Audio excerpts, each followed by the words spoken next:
Construction is booming in Spokane right now. We haven't seen this many new projects taking shape in the past 20 years. However, some people worry all this growth is ripping up too many of our architectural roots. Our intent and our goal is to preserve as much of Spokane's history as we can. Megan Duvall is the city's historic preservation officer. It's her job to make sure we're not inadvertently tearing down too much of our heritage.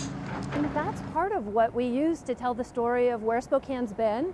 It also is part of how we tell where we're going to go in the future. But we have to preserve the actual fabric. We can't just keep a few things here and there and let growth overtake us.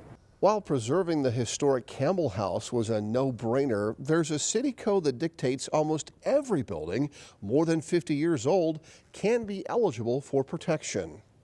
When we're looking for eligibility, we do have to look, does it have integrity or doesn't it have integrity?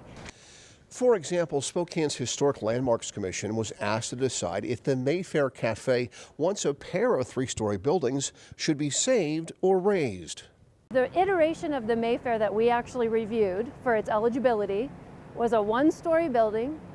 All of its cladding had been changed. The windows were no longer there. There really was no historic fabric left of that building, and therefore it was allowed to be demolished at that point. So while the commission okayed the demolition of the Mayfair, it's now a parking lot, other buildings that might look like they should be put out of their misery really are worth saving. These things are very important to our neighborhoods. They're very important to the character of our neighborhoods. That's why the Spokane City Council is considering making it easier to recognize and preserve historically significant buildings. We're asking people to take a little bit more time that we can talk to them and give them alternatives and offer incentives so that the first answer they give is not, let's just take it down.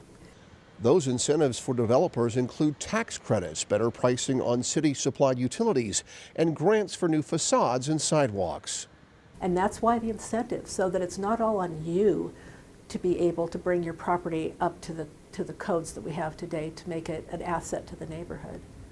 And that's what's already happening here at the former Wonder Bread building.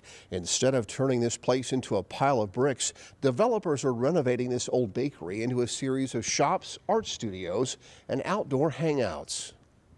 It is also an economic piece. When you think about people who come to our city, they go to Brown's Addition. They love coming downtown and looking at our older buildings. We have movie makers that come here just because we have older buildings that they can use. It's a huge, huge opportunity to create this economic vitality that we talk about. Councilwoman Lori Kinnear also favors the creation of historic districts so certain neighborhoods like Brown's Addition can be protected from demolition or new inappropriate construction.